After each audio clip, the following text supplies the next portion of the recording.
What is up, everybody? Welcome to another episode of AYS Fight Club, episode number 33. And since we got episode 33 here, we're going to make it a special episode. We're going to have two guests on for you today. Guy that's been on the show several times, Flyweight champion Austin Soileau. Huge announcement. He's got a big fight, something we've actually talked about with him several times before. It's finally come to fruition. So we're going to have Austin on and talk about that. Also, a new member to the Fight Club, Jawaski Bethly, a heavyweight.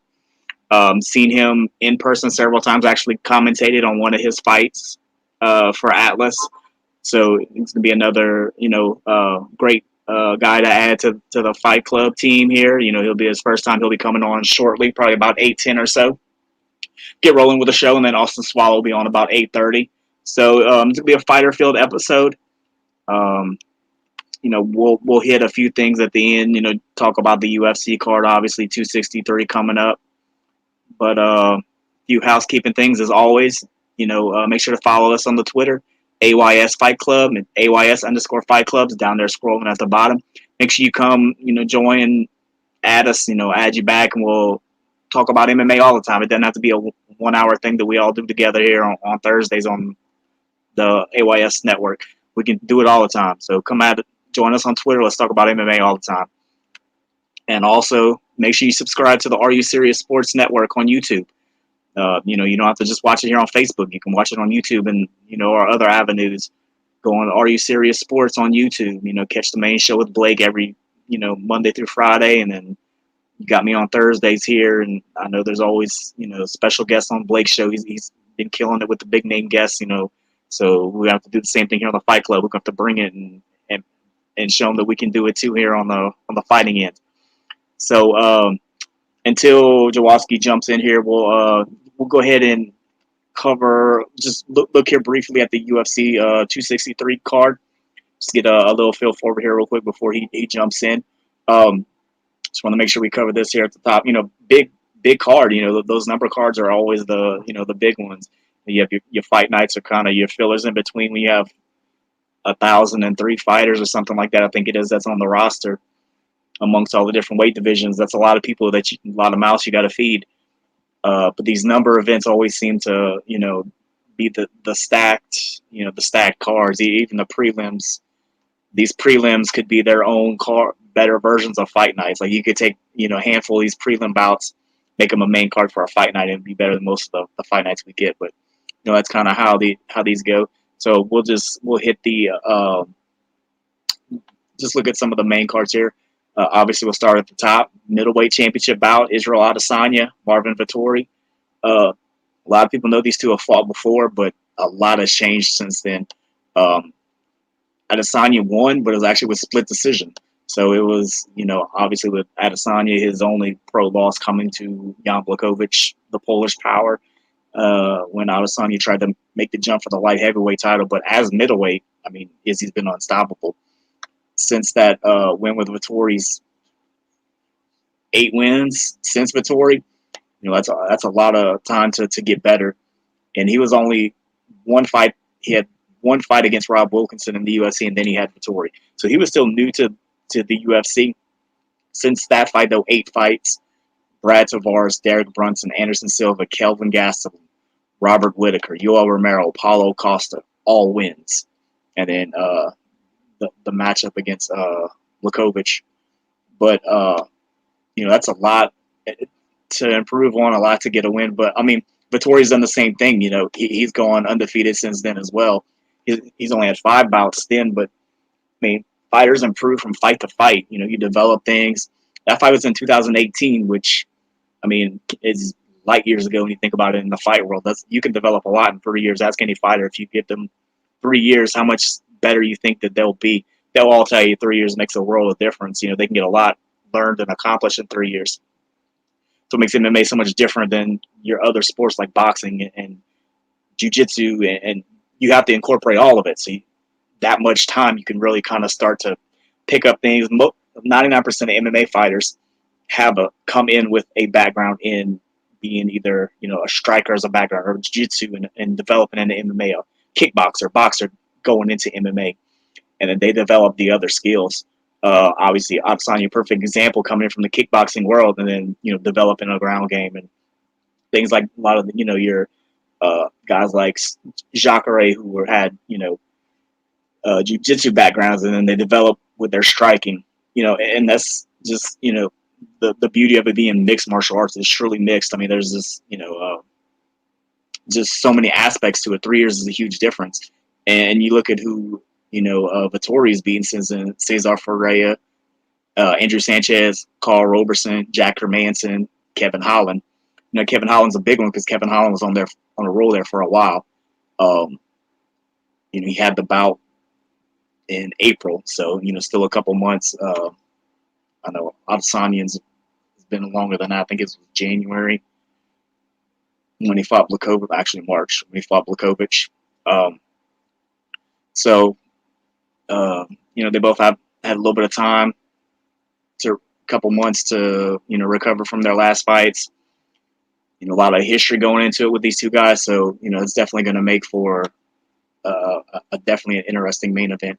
And then your co-main event, you still got gold on the line. The flyweights will go at it in a rematch with Davidson Figueiredo defending his flyweight title against Brandon Moreno, and that is 125 pounds flyweight. And last time these two guys went to it, they went to a draw, where Figueiredo was actually deducted a point in the third round, which if that wouldn't have happened, then he would have ended up with the win. But it ended up, it happens. You commit a foul, you get punished for it. He got a point deduction in the third round and ended up making it a draw. And it ended up being fight of the night. That was in December, so these two are going to run it back. Brandon Moreno was actually out of the UFC, had a stint left went to LFA for a fight, and then come back, and he's looked really good since then. So definitely, this is going to be another good fight. If they can duplicate what they did last time, it's going to make for a lot of whirlwind heading into that main event, and not even getting talked about as much as he had in the past. Nate Diaz is on this card. A lot of people are not forgetting, but it hasn't been as prevalent as the last couple times he's been on the card against Leon Edwards. This is for Leon Edwards. It's a chance to add another big name to his resume, and he's been on fire lately. He's won every. His last fight with Belal Muhammad was a no contest with the eye poke. I think that was in the second round or something like that. But Nate Diaz, this is a huge opportunity for him. With the inconsistencies in his fight schedule the last couple of years. Ever since the Conor thing came to be, and since then, it's kind of been a inconsistent road, to say the least, for him. But a win over Leon Edwards, would be huge. A young guy that's surging right now, and definitely on the cusp of a title shot. I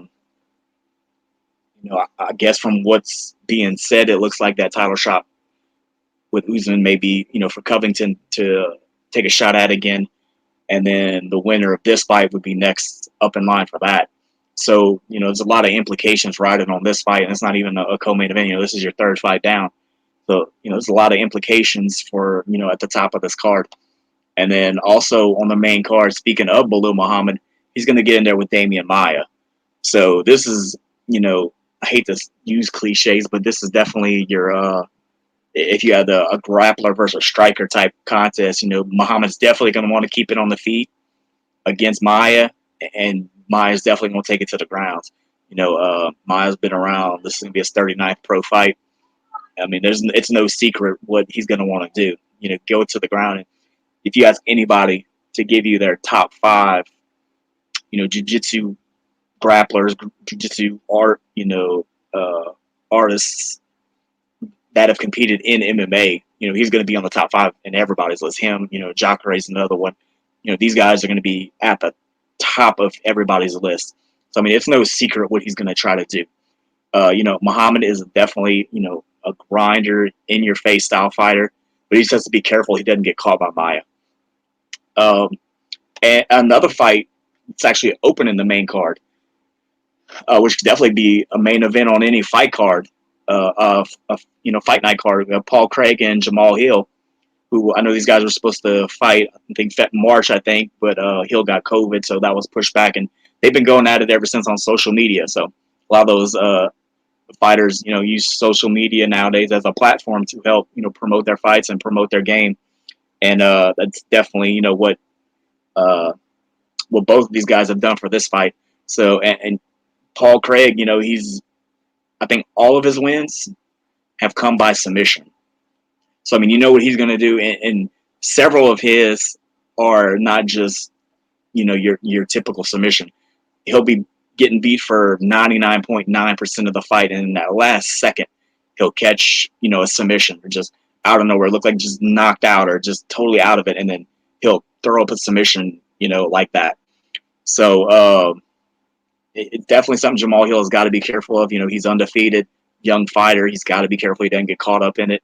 Doesn't rush in. He takes his time, picks Craig apart, because if not, it could be pretty rough going. So that's the main card here. PFL is actually going on right now too. Clarissa Shields making her MMA debut, coming over from the world of boxing.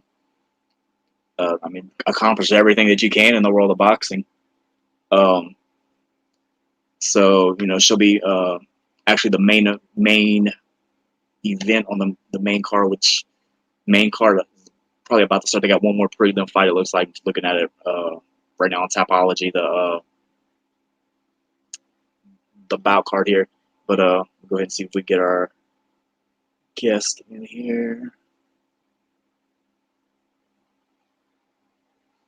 Multitasking with all the different devices here. Make sure we keep things rolling here on the Fight Club.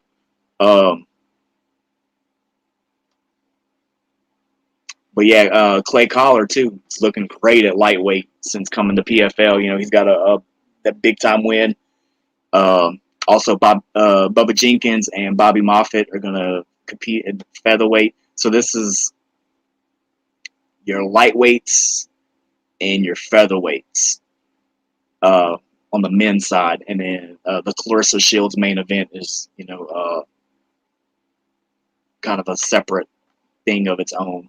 But it's the main PFL. They'll normally take 2 weight classes for the tournament, and that's kind of what that show or event per se is about. And these are featherweights and lightweights for the PFL tournament.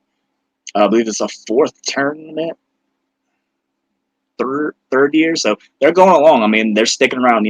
Their style is working. The PFL format is definitely different for anybody who hasn't watched it. It's like a playoff format, per se. You get a knockout in the first round, you get 6 points, or submission. You get a finish in the first round, you get 6 points, 5 points for the second, so on, and the points build up. So, it's a definitely different style. I'm glad it's working. But we got Jawaski is now here, so we're going ahead and get him in here. Jawaski, what's going on, brother? Not much, man. How you doing? Good, man. It's good to have you on for the first time. How's things going on your end? Things been going good on my end. I just got done with school not too long ago, really. So I took a long break. I hadn't fought since January, so I just been focused on personal things to deal with. Oh yeah, definitely. Yeah, you gotta put your priorities. Fighting to always be there. So, do you plan to get back in there anytime soon? Anything in the works? Uh, Actually, I'm working on something for July or August. I might. I'm supposed to be having a pro debut, but right now I'm just waiting to see what comes up. Otherwise, I just been training, dropping, and losing my weight because I know my weight and my cardio were my 2 biggest issues. Yeah. So you're gonna down to light heavyweight? Or you're just gonna be a smaller, more compact heavyweight, or what's your goal? Right now, I'm about close to 230, so I'm think I might do maybe one or two more heavyweight fights, and then probably work on getting down to 205. But right now, I'm just getting used to like feeling lighter and moving lighter. This is the lightest I ever felt in years, so I just don't want to jump to a new class and not fully get used to my body yet. I gotta see how it works and feels for me. Right, definitely. Because I mean, your style's going to change up a little bit when you get faster. You can get a little bit more creative. So, yeah, I mean, let's see. Yeah, January is the last time you were in there. But I mean, before that, man, looking at the Tapology, you had like 5 fights in 2020. So, I mean, you had a busy year for COVID. For when a lot of people, kind of took a step back, you really took a step forward. Is that what you wanted to do? You just knew the opportunities would be there, and you just wanted to get as much work in as you can. Was that kind of the mindset? Yes, and during that whole shutdown from COVID, a good portion last year, I it got to a point where I almost felt lazy unless I came up with some stuff at the house. I had like some old tires. I was flipping that around the house, and I set them up and I used that as a heavy bag, make a homemade heavy bag. And when I saw the first opportunity to fight, which was that Florida show I did, I hurried up and took it. And after that, more and more kept coming. So I'm like, I gotta stay busy because I love a small layout, but a long one like that, which was about 8 months, I did. I, long layouts don't work for me. Yeah, I see that. From November 7th to December 19th, you had 3 fights last year, and you had about a 2 weeks when you did Atlas and Gulf Coast, November 7th and then the 21st. So you had like 2 or 3 weeks in between those fights. Yeah, I kept being called crazy or an Iron Man for doing it all, but I'm like, I gotta stay busy. If I stay busy, then I learned through all my amateur fights, I got better. I learned and got better the more I fight. As I fight and grow on and keep going. Training, it helped me, but it's like my real growth and I fully get to see what I really do wrong is when I go in there. Because I could do everything decent or right at practice, but then when it comes to real fight, it ain't gonna work, it ain't gonna come out like how I do in practice. So I had to learn. So I gotta see if I could learn how to handle adversity through it. Yeah, you So can't that's why I took replicate all them. yeah, you can't replicate game speed. No matter how good your training partners are or how hard you spar, it's just not the same as that game speed. You're right. So, what exactly have you learned from being in there so much? What are you taking out of these that you're like, okay, I may have lost, I may have won, but this is what I learned from it. From being in there so much, are you taking a lot away from all of this time in the cage and really, using it? Is it helping you, develop your game plan more so and getting more comfortable inside the cage? From all what I took from it, mainly like I go in there like the nerves kick in, my emotions get in the way at times, especially doing some fights on certain tragic events that happened to me that I still chose to do it instead of just sitting out. But like between that and I had to learn, pick up more on the ground level because I never really fully just worked at that. Mainly just working on how to get out of bad positions on the ground and just work on how to conserve energy. Because that's the problem. That's the thing I learned from doing all my heavyweight fights. A lot really don't have the gas taking on to go the full distance, and I managed to do that about 3 times. I done 3 times, and that very first one I did, I was exhausted. The second one, I felt fine, and the last one I was fine, but it just didn't turn out the result I wanted because I let it slip away from my fingers when I knew I had it.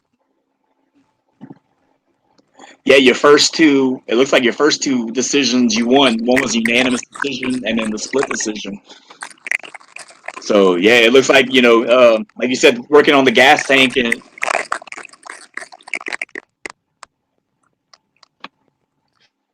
Yeah, cause that's why I beefed up on my running on some mornings. Like I get off from my hospital job at 6 in the morning, so I try to get up and do a run then, or I go work on grappling in the gi, which I had my own first gi for the first time in my whole life. So I've been focusing more doing that. That way, help me drop my weight and shows me how to move in certain situations instead of just thinking I just muscle my way through. Because I learned over time. I'll need more than power in order to help me win these fights. So I learned. So that's the main thing I took away: how to learn how to get out of bad positions and put myself in better ones, and mainly conserve energy. Because I looked at that's how I lost majority of my fights because I didn't conserve energy like I should. I got too anxious. I got too excited. I just want to go and get it quick and over with, and not taking my time and waiting for the right shot. Yeah, I've noticed that because, like I said, I've before you came on, I was talking a little bit about you. I've actually called a couple of your fights for Atlas, doing the color commentary, and I noticed, it's knowing when to turn off the emotion. Emotion is a big part of the sport, but it's learning how to fine tune it. And I think that's the great thing about, you have to be an amateur before you can be a pro. You got to be able to control the emotions, and that's why I love seeing how active you are as an amateur. Is you're going into each fight, taking a little bit out of each one, getting better and better. And the beautiful thing about taking all these fights as an amateur, whenever you're ready to turn pro, none of it matters. Your record starts over, you're 0-0. None of the losses stick with you. That's what I tell a lot of amateur fighters. Just get as many, and you do exactly what I try to preach. Get as many as you can in, because they're all learning experiences right now. They don't matter until you turn pro. So get as much experience in as you can. I'm sure that's your mindset, because obviously, if I'm looking at it, I can tell you're very active on the amateur scene. Yes, I am, man. And doing what I did last year, I learned a few things. One, I could go at any time. But two, and this is something my mother told me. She was like, you're a crazy man for going back to back like that. You just don't know when to stop. Like she picked at me that whole time. And when I did that fight for Empire at the end of December, which was like a week after my sister's birthday, she was like, "Oh, you finally gonna sit down?" Like, nah, I got off to do 1 or 3 weeks. I'm done with you. So, I love you, son, but I'm done. I ain't gonna say nothing else. Just don't get beat up too bad. That way I won't get embarrassed. That's all she had to say to me. Hey, and if you're getting back in there right away, then you're able to bounce back quick from it. So just tell her, look at how often you're fighting, and that'll make her feel a little bit better. But yeah, because I called your Atlas fight, and actually the Gulf Coast MMA one right after. I was at both of those, and I was amazed at how good you looked, knowing that you had just fought like 2 weeks before that, and had a big fight, and then 2 weeks later you're in the cage doing the same thing. So it definitely. Do you feel like when you're training, if you know you have a fight coming up, it kind of pushes you a little bit more, like it gives you that extra motivation that, hey, I know there's somebody training just as hard for me, so I need to make sure I'm on it. Yes, it does, and then it just goes back to earlier. Like I do one, but then I know I have one in a couple of weeks. I'll just take like a day or two off, and I'll relax my muscles and my body and my head, and then I'll be right back at it by that third day. So that's how I try to keep it. That's how I try to keep myself going, keep myself busy. But after this long layoff, when I did like 5, 6 fights back to back in a couple months last year, and this one in January, I had to take a break. I just didn't want to burn myself out on it to where I'm not having fun with it no more. So I had to sit out, and I still work out to this day. I just gave my mother and my daughter more time. And we got some questions here. Where do you fight out of? Where are you from? Like, Monroe, Louisiana. you trained in Monroe? Is that where you? I train at a couple of places in Monroe, but my main gym is at Zero Mercy in Leesville with Coach Chris Champagne. I'm friends with a lot of the gyms and the people up here in Monroe, but like when I met Coach Chris, this was after my original gym fight left. Like it just shut down, and like I had to find a new place. I had to find like a new place that where I felt comfortable at that point in time, because that was like during I was still going through the trauma from losing my sister, and my mother emotional health was jacked up, and so I was just dealing with a lot, and especially fighting a couple of days after the crash that took her away from me. So I was dealing with a lot of emotional stuff, and he and his team, they understood and brought me in, and I worked with them ever since. I still keep touch with them to this day. Yeah, MMA can definitely be, a binding experience when you go through a tough time, and that MMA family is something. It's something special. 'Cause, I've been through some things, especially here lately, and my MMA family has been there 100% for me. So I definitely understand that. Oh, I'm gonna go ahead and let you go here because we got Austin Swallow about to come on. Definitely gonna have you back on whenever you get back in the cage. Is there anything you want to say to any of your fans out there? Anybody, what when they can expect to maybe see you back in there, and any parting words? Just be on the lookout for July and August. That's when I'm supposed to come back. But right now, I'm just waiting on to hear the word. And when I do hear it, I'll let you know so that way I can get back on the show. Definitely let me know because I'm definitely gonna have you back on, and we'll definitely talk more. So keep in touch, my brother, and let me know when you're getting on another fight card, and we'll definitely have you back. All right, I got you, Mr. Man. I appreciate you. All right, brother. Take it easy. We'll see you later. All right, you too. All right, man. All right. All right. That was Jawaski. Bethly. Definitely, man. I've talked about this a lot before, about being active fighter and especially at the amateur level, trying to get as many fights in as you can. And, Jawaski is definitely, a beacon to that. Very active fighter, like I said, I called a fight of his at Atlas Fights.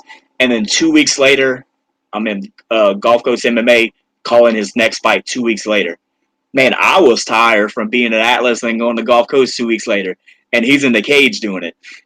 So I just only imagine, how that must be, to train, and he's taking care, getting the personal life back on track, and once he's back in the cage, he'll, it's going to be a continuous thing.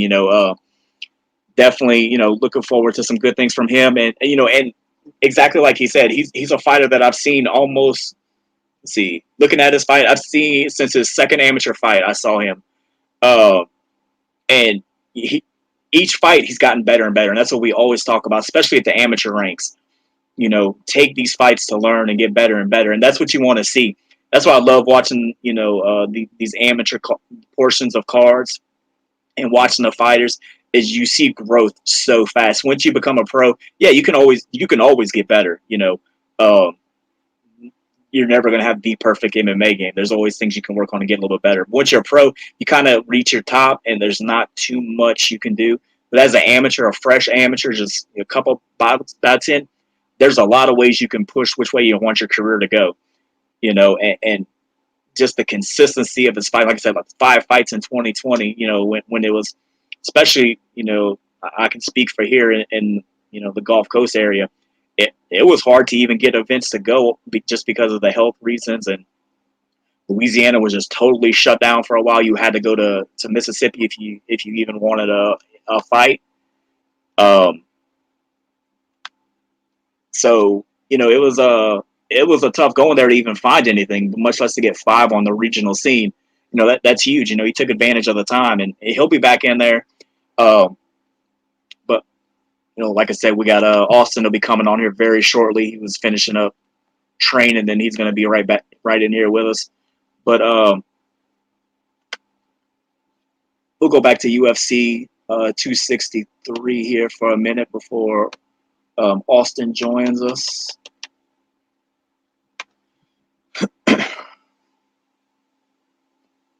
But yeah, like I said, we covered the main card a little bit. We'll jump into some of those prelim cards, and then we'll talk a little bit about Bellator also.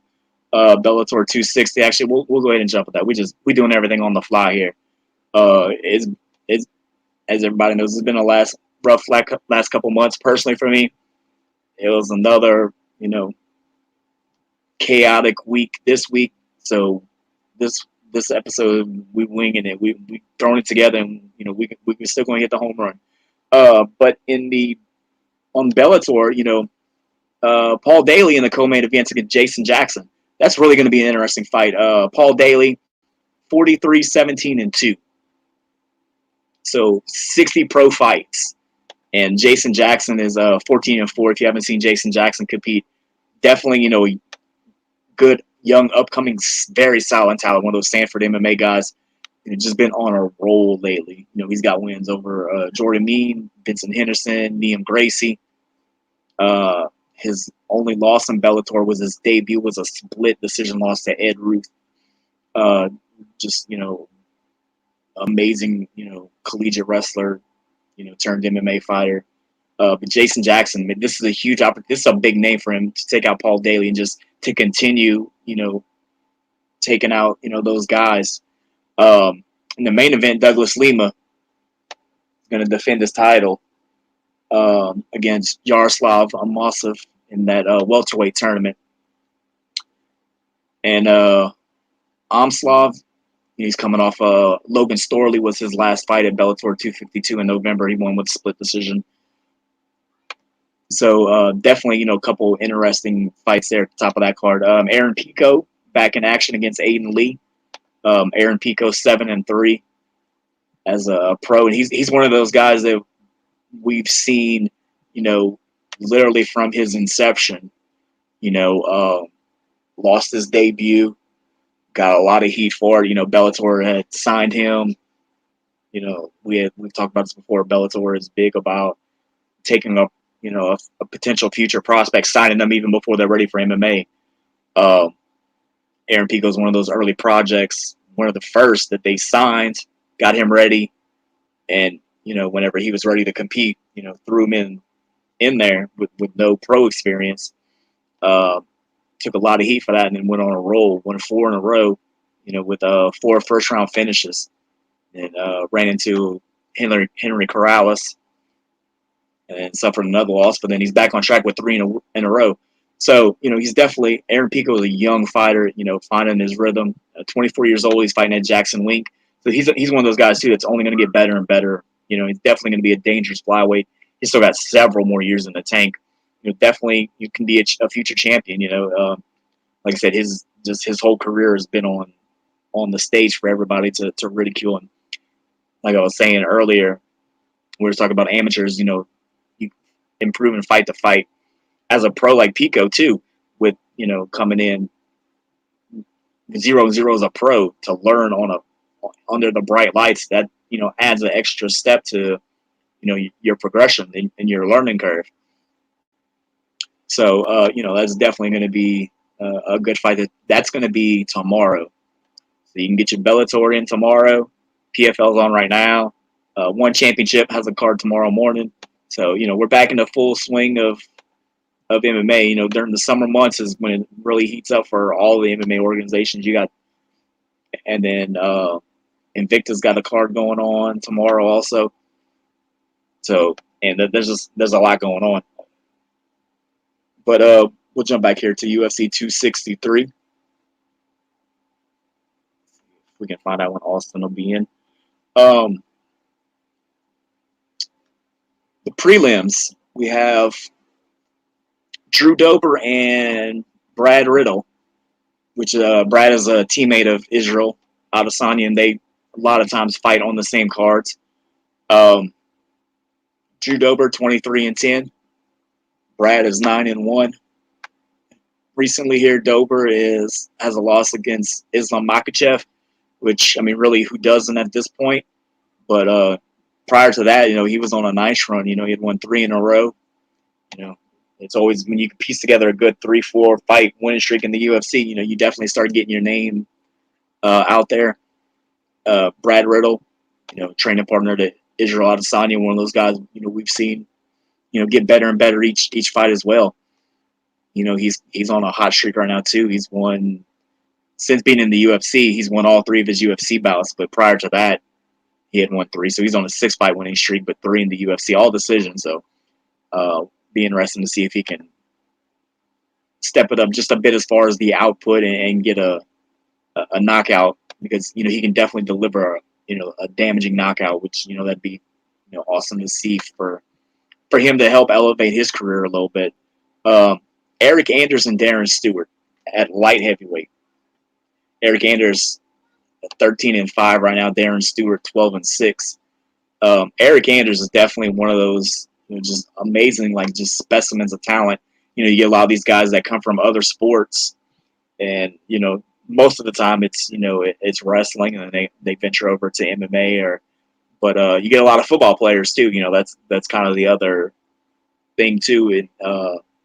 Andrews was a big time collegiate linebacker for University of Alabama when they won some national championships. And so, I mean, he definitely has that championship mindset and that pedigree to come in. And, he fought at middleweight, light heavyweight. It was probably a better weight for him. It was probably, he's a big guy. It's probably hard for him to get that weight. But, him and Darren Stewart are going to run it back. They fought actually in March, and it was a no contest because of an illegal knee. So we'll get that one ran back and hopefully get a clear winner on that one this time. The second go round, I guess. Technically, it was a no contest the first time. So first, real, we'll see if we get a good clean finish on this one. That's all we can hope for. And similar to the co-main event, which was a draw. A couple fights on this card that have some cleaning up. Main event, they had a split decision. So the theme of this seems to be cleaning up some old rivalries here, trying to see if we can get some clean finishes. Hakeem Dawadu and Moksar Evelev. Evelev is 14-0. He's definitely a very very dangerous fighter. Hakeem, is a very dangerous fighter as well. He's 12-1. So talking to Austin here.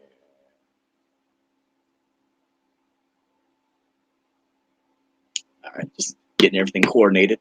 For both of these guys, this is a huge win. Whoever can grab this one. This is another one of those that's a prelim that could definitely be on a main card with all the implications it has.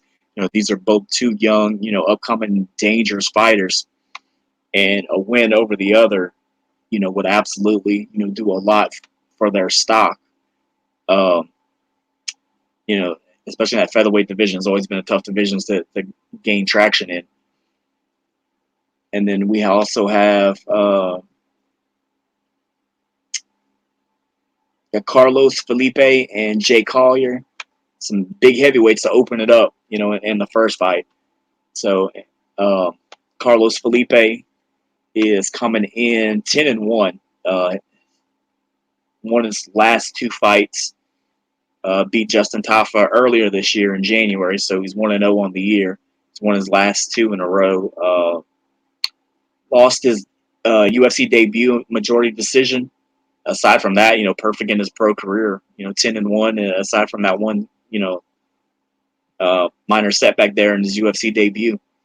And then Jay Collier, 12-5. Going to open up the prelims here. Also would have win. Yeah, he fought John Vellante at the end of 2020. So two guys that a win can really help them. Collier's kind of flip-flopped wins and losses since 2014. It looks like it's win-loss, win-loss. But without further ado, we have the A side. What's Austin up, bro? Soileau. What's going on, my man? Man, I just finished up a grappling class over here at Head Kicks MMA in Lafayette, so I'm a little sweaty and tired, but gotta tune in. Nice. So, I'll let you tell everybody what's going on. Looks like we've had you on. Been on. This is probably your fourth or fifth time on here on the Fight Club. You're definitely our first member. Something we've talked about almost every episode about Right. You and Demas Chapas. Looks like it is coming to fruition. Go ahead and spill that for me, brother. Yeah, man. So finally, I get to avenge this loss of mine And 2 weeks from tomorrow, I get to get my rematch with Demas Choppa. Show the people what really should have happened the first time we fought, and I'm looking forward to it. I think he's looking forward to it. It's one of the best fights there is to make on the amateur scene. We're both very good. He's very good, very good. Both different areas, both very dangerous in our areas, and it's gonna be a banger, bro. I'm looking forward to it. Oh yeah, definitely, man. I'm looking forward. As soon as I got the spreadsheet, and I got the first round of it. It just had the pro fights on it, and I was like, all right, this looks good. And then when I got the updated spreadsheet, it had your fight. I was like, man, that's the fight I was waiting to see. And I was like, man, this amateur card could steal the show from the pro card. The fight pass card, really. Yeah. I was like, okay, this fight pass card, this looks good. And I saw the amateurs. I was like, oh man, that's it right there. The main event, is going to be on the Facebook page. And how huge is this matchup for you? I know, is the emotion. How are you going to keep the emotion in check? 'Cause I know you're a very emotional fighter. We've talked about that. That's a lot of times what fuels you. But how can you use it to, burn the fire instead of burning it down? Like, how can you? This is going to be, for you emotionally. It's okay, so it's. I'm trying not to go in there with any of that. It means a lot to me, but at the end of the day, it's just a fight and it's just a competition. And at the end of the day, sure, we've had our animosity, whatever, our back and forth, talk shit. Who gives a fuck? But at the end of the day, it's business. It's not personal. It's I feel like I got fucked over on that side of the business deal. So it's just gonna make that business deal right. That's all it is, man. I'm gonna keep the personal shit out of it, and go in there just like I did with Lachlan, man. Fuck all the other shit. Fuck all the put on the show. Fuck all that shit. Go in there, do what I'm supposed to do, and let them feel some shit. Yeah, because you've definitely, especially since the Gage Gill, I know your emotions probably got you on that one. For sure. But since then, from talking to you and just letting your actions speak more than your words, you've definitely grown as a fighter. And, that's the biggest thing is, even though that fight was just last year in 2020, so much I know has changed for you. I know for him because I've seen him. It's just so much has changed, and even in just a year. Your emotions, like I said, is probably the biggest thing, and you've definitely got that, under control. So how are you, preparing for this one as compared to other fights? Are you going in as the last match, like, hey, I'm just going in there, or is there a little bit of revenge on the minds? Of course, man. Of course, I have to get this W back, but it's not gonna. At the end of the day, win or lose, it's not gonna make me or break me. After this fight, I go back to 25 and handle my business there. I thought I was done with 35, but for this fight, there's no reason not to go to 35. I got to get this one right. I got to make it right. But as far as approaching the fight any different, I know where he's good at. He's a great ground fighter. He's fucking very skilled there, and to ignore that would just be insane. So I'm putting in the fucking work, man. But as I have been since he beat me, I didn't take that loss and just throw it to the side. I took that loss and I understood what I need to grow in, and I've been grinding, man. You'll see. That shit shouldn't happen the first time, and it damn sure ain't gonna happen the second time. Well, I know weight is not going to be an issue for you if you've been competing at 125. So how are you feeling already? I know it's still a couple weeks out, but I'm sure you're not having any issues making on weight. I just started dieting week, and I've been eating good steaks and shit, but I really started maybe watching what I eat. I'm still in good ass shape. I'm not eating like bad shit, but I'm good, man. I'm like 10 pounds out. So, and I'm drinking 2 gallons a day every day, and I'm still only 10 pounds out, man. So it's the weight cuts. I can't believe I used to make this hell for me. 30. Yeah, you still got a couple weeks to go too. So yeah, you definitely good on that. Yeah, that should apply. So after this, is 135 done? Are you sticking at 125 after this? This is just kind of like a special occasion, or you're gonna flip flop a little bit, or what's the? It's hard because we have in my gym and just PE and head kicks, man. There's so many 135ers, and I got the 25 strap. There's no reason for me to hog that division. I got Donzel who's fucking running shit. Got Colin Research coming up. Connor Caswell's coming up, Tyler Hill's coming up, like all these guys that, and just for me to just hold a 35 strap of something that I really don't care about, it would just be backlogging my friends and my family, and that's just not cool. So I'm going there. I'm gonna take his O. I'm gonna take his belt. I'm gonna vacate that shit and get one of my homeboys to take that shit. Yeah, y'all remind me a lot of Team Alpha Male. You got a lot of just killers in those smaller weight divisions. Yeah. Every time I think of PE, that is the first thing I think about is just the names that come off my head. It's guys like you and guys, like you said, Donziel and Colin, and y'all are all right there in the same weight class, just dominating the lower weights. So we got to kind of spread the wealth, man. Somebody give him a belt, give him a belt, give him a belt. That's it. Give everybody a spot at the table. Yeah, man. You can't just hog them all. That's it, man. So I see you're in Lafayette. So are you traveling a little bit, or is this something special while you're there right now? No, I've been man. Like I said, ever since that loss, I've made head kicks. It's like my second home, and I travel out here probably 3 or 4 times a week, man, just to get this extra work in with Coach Aaron Phillips. He's in the UFC, great ground, lots of knowledge. I got Lake Charles. I got Josh Quay-Hagan, most knowledgeable guy in striking, but then you come on this side, and it's the other area. So it's a lot of traveling, a lot of days. I'm like, man, I don't fucking feel like making this drive, but at the end of the day, I make the drive, and it's worth it every time. Yeah, it's called mixed martial arts for a reason. You got to be mixed and versed and able, especially with like you said with the challenge and the demons coming up. You know where his strong suit is, so you know this is definitely something that you need to kind of focus on. Yeah, and I know where he's gonna try to bring this. He's probably gonna try to fool me again like he did last time and make me think he's gonna fight, but I don't. If he does want to fight, cool. I'm here for that shit too, but I'm expecting him to want to get this shit to the ground as quick as he can and try to work his little magic, but shit ain't gonna work this time, buddy. So whatever. So is there a pro debut in the future we're looking at, or are you just kind of running amateur right now? What's the future hold? It's crazy. I just talked to my coach. I think yesterday. I think it was last night. We actually had a talk about that, and everything's lining up good, man. It's lining up by the end of the year. I think I'm gonna go in there and handle business with Demas. Then after that, September we have a Lake Charles card lined up, and I'll be defending my 25 strap against number 2, Carlos Andreas, and the only person he's behind is Donzel.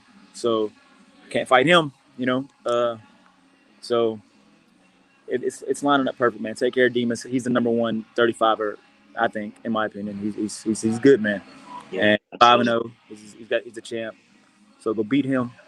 That knocks out 35, number 1, and then run over there to 25, take out number 2, and then after that, it was already hard fucking 25 fight after the Lachlan fight. So throw a little UFC at you, since I was just talking about that before you come on. Especially something in your wheelhouse. That co-main event is the Flyweight Title. Davison Figueiredo, Brandon Moreno going to run that one back from the draw from last time. How you see it going around the second time around? I think Figgy's going to finish him. I really think Figgy was sick or ill or whatever. Moreno's tough. He's good. He's dynamic, but fucking Figgy cracks, man. That dude hits hard. So I think Moreno just took a lot of damage in that last fight, and to go do it again, that's taxing, man. So I think Figgy's gonna put him away. And something else, I guess I'm gonna kind of make you my co-host here, but just run through some topics I had. I'm gonna throw them at you here. And one of the things that's kind of been a theme here for a little while, I don't really like to talk about it, is the new era of boxing exhibition, where you got Logan Paul, and I guess that's the one who fought Floyd. It happened. I don't even remember which one of them it was. Logan Paul, yeah. And then I guess the other one's going to be fighting Tyron Woodley or whatever. And then the Ben Askren thing.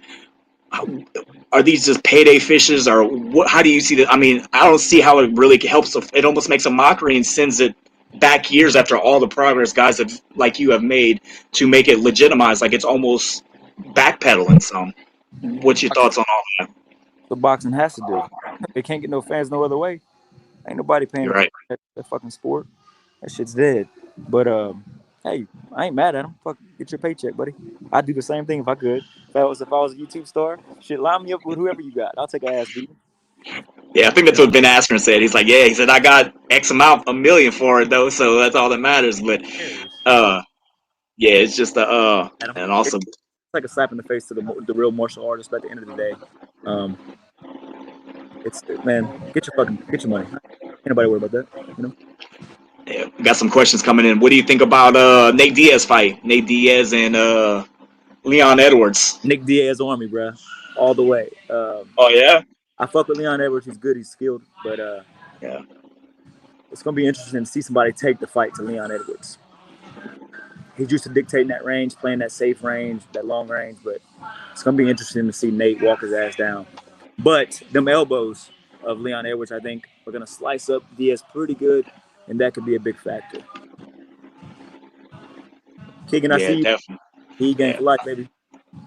Yeah, I popped it up there. Yeah, I mean, like I was saying, man, this card has definitely got some great fights on it. Israel Adesanya, at the top of it.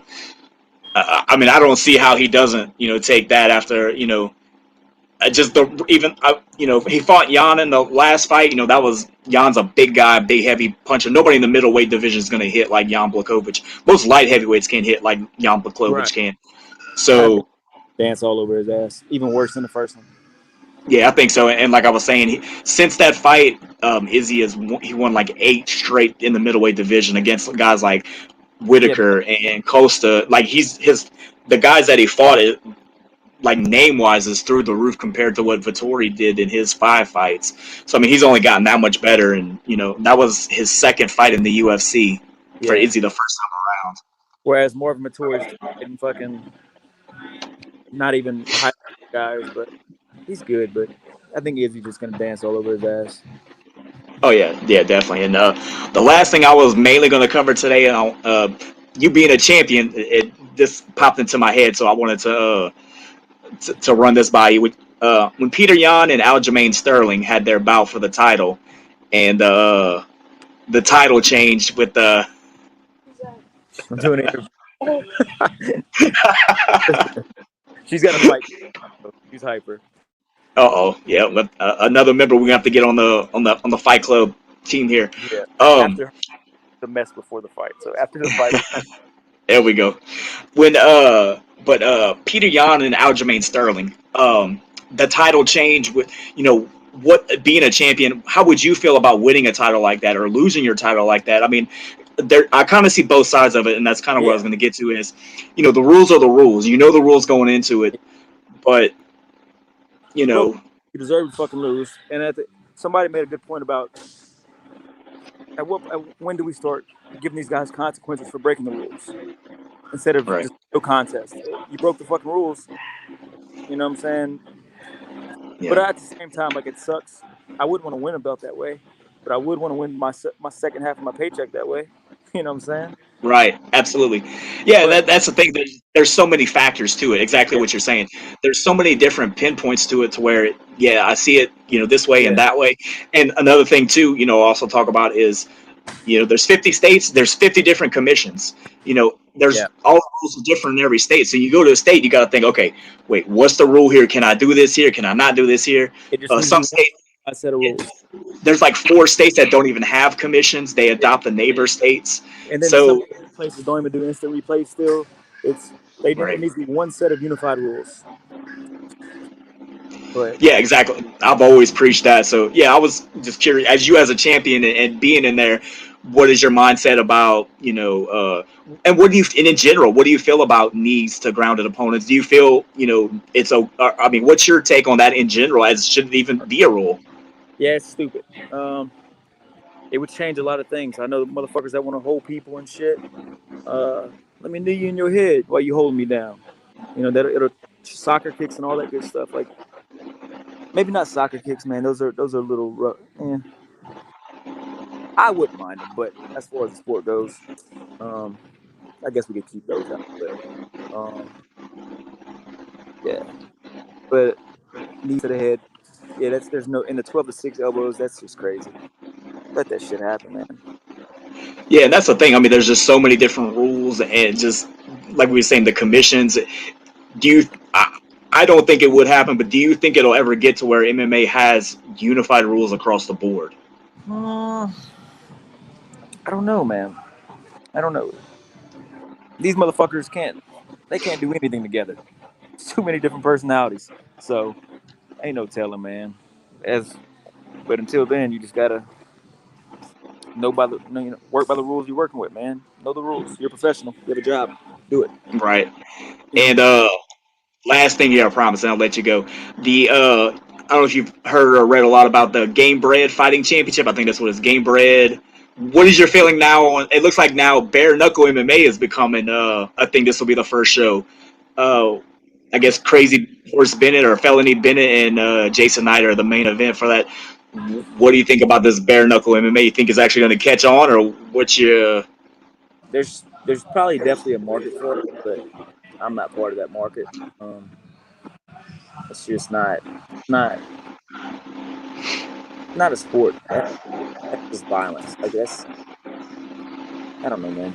It's not So you don't even watch the bare knuckle boxing, I don't the really BKFC? No, you don't even watch all that. it's not sport. That's not sport to me. That is pure just fucking primate violence.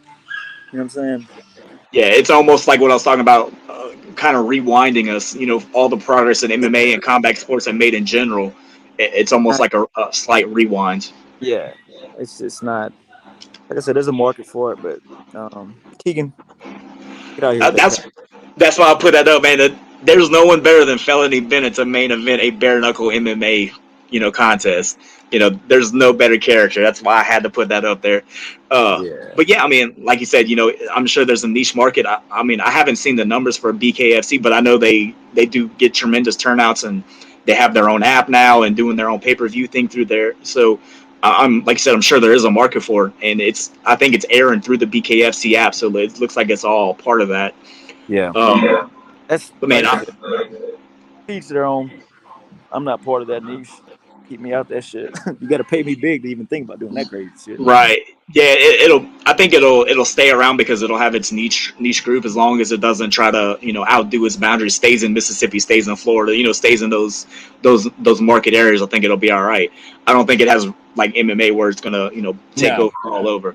But I mean, I'm gonna let you go. I know you're on the road right now. Is there anything you want to say? Definitely, you're always welcome back here, and I know you'll be back. But is there anything in the meantime you want to say before I let you roll here? Man, not really, bro. Just like I was the last fight, man. It's just kind of out of all that, man. Like I'm ready to fuck everything else, man. I'm ready to go in there and do what the fuck I'm here to do. I'm saying he thinks he got my number probably. That's cool.